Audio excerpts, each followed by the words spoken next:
कम, मोटा ज़्यादा, जितना सेक्शन चौड़ाई में जाएगा, ये चीज़ें अभी के लिए हैं। आपको जो भी चीज़ें हम बता रहे हैं जब सीखने के पॉइंट के लिए होती है। जब आप सीख जाओगे फिर आप कुछ भी करोगे। जैसे अगर हम लोग ब्लो ड्राई करते हैं एज अ क्लाइंट, तो हम क्या कर सकते हैं, 3 सेक्शन में बड़े आराम से होल्ड कर सकते हैं, क्योंकि करना आ गया, टाइम हो गया करते करते। बट अगर आप लोग ब्लो ड्राई कर रहे हो अभी के लिए, क्या होएगा, सेक्शन की चौड़ाई कम से कम और मोटाई ज़्यादा। अगर आप सेक्शन चौड़ा कर देते हो तो चौड़ाई से क्या हो जाएगा, आपके ब्रश के अराउंड आपको बाल घुमाने हैं। तो अगर सेक्शन चौड़ा है तो बाल घूम ही नहीं पाएंगे, कभी बाल इधर से बाहर आएंगे, कभी इधर से बाहर आएंगे, आप उलझते ही रहोगे, जो कंसेप्ट सीखने वाला सीख नहीं पाएंगे। और अगर आपका सेक्शन पतला हो जाएगा तो बाल में फंस जाएगा और आपका टाइम वेस्टिंग भी होएगा। तो आपने क्या करना है, मोटा सेक्शन, चौड़ाई में कम सेक्शन। आप कोई भी ले सकते हो, कोई हार्ड एंड फास्ट रूल नहीं है, ये कोई कर्ल्स नहीं है, ये कोई आयरनिंग नहीं है कि डेंट पड़ जाएगा, डायरेक्शन खराब हो जाएगी। सिंपल ब्लो ड्राई है, सेक्शन डायगोनल फॉरवर्ड लो, बैकवर्ड लो, हॉरिजॉन्टल लो, कोई भी सेक्शन लो, एंड पे रिजल्ट कहाँ पड़ना है, सिर्फ एंड पे। बाकी ब्लो ड्राई सिर्फ स्ट्रेट वाला लुक आना है। जैसे सपोज पहला सेक्शन आएगा डायगोनल फॉरवर्ड, ले लिया, ऐसा करके चौड़ा होता है, ऐसे कर दिया चौड़ाई कम होगी। सेकंड सेक्शन आप चाहो तो हल्का सा ऐसे ले सकते हो, चौड़ाई कम होगी ना।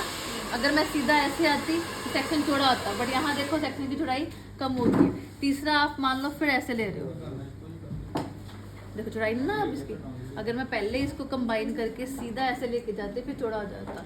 अगर सपोज आप ऐसे सेक्शन ले भी रहे हो, सेक्शन लेके 2 में डिवाइड कर लो, तब भी कोई इशू नहीं है। जैसे कि थर्ड सेक्शन आपका हो गया ये वाला, फोर्थ हो गया ये वाला। अगर आपको लग रहा है कि नहीं ये बड़ा हो रहा है सेक्शन, तो एक सेक्शन और यहाँ से कर लो, एक सेक्शन यहाँ से कर लिया, फिर उसके बाद यहाँ रह के 2 सेक्शन, कहीं भी चौड़ाई नहीं है। और अगर ये वाला वे नहीं करना, एक सेक्शन लो, एक और लो, इसको आप 2 में डिवाइड कर लो चाहे, फिर उसके बाद यहाँ से तो आपको ये वाला सेक्शन लेने का तो पर्पस ही नहीं है। यहाँ से आप यही सेक्शन लोगे, क्योंकि यहीं से सेक्शन का डेंस कम होना है। फिर यहाँ से अगेन 2 सेक्शन, बस खत्म। 3-4 सेक्शन में 5 सेक्शन आपका काम हो जाएगा। वो वाला मीडियम साइज का। अगर किसी को बहुत टाइट कर्ल्स चाहिए आप स्मॉल ब्रश भी यूज़ कर सकते हो, बट स्मॉल के साथ आप नीटनेस नहीं ला सकते। अगर मैं बोलूँ इतना ब्रश यूज़ करके मैं इतना बड़ा सेक्शन उसको नीट करूँ, उसके अराउंड घुमाऊँ, बार बार मेरे बाल फंसते जाएंगे। तो आप क्या करेंगे, पहले बड़े वाला ब्रश लेके सारा काम कर लो, बस जब एंड्स घुमाने हैं तो छोटे वाला ब्रश हटा दो। अभी हम मीडियम साइज़ का यूज़ कर रहे हैं, मेरे को चलेगा। एक बड़े साइज़ का ब्रश मैं लाई हूँ, वो देखो। अब इसके साथ इंटर्स आउटर्स आपके बहुत लूज पड़ेंगे, इसको हम यूज़ करेंगे फ्रंट पे बाउंस देने के लिए, जब किसी को बाउंस चाहिए। अब ये सेक्शन इतना सा ब्रश है तो बाउंस में इतना सही देगा, वही बड़ा ब्रश है ज़्यादा रूट को लिफ्टिंग करेगा। तो आपने यूज़ करना है मीडियम साइज़ का ब्रश। और अगर आपको स्मॉल ब्रश यूज़ बस स्ट्रेट ब्लो ड्राई करेंगे, प्रॉपर सिरम वगैरह सब कुछ वैसे लगा के करना अपने काम।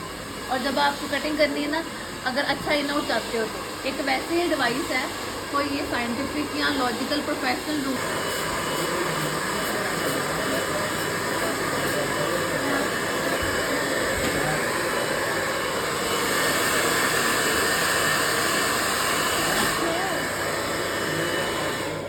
सामने पे। पहले आपने करना है सिंपल स्ट्रेट ब्लो ड्राई, जैसे आप नीट करते हो ना सारा साइड से।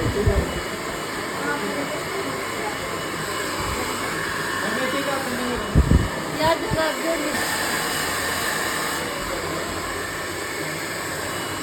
अब आपने क्या करना है, बाल पकड़े, ब्रश लगाया, घुमाया, ब्रश इन,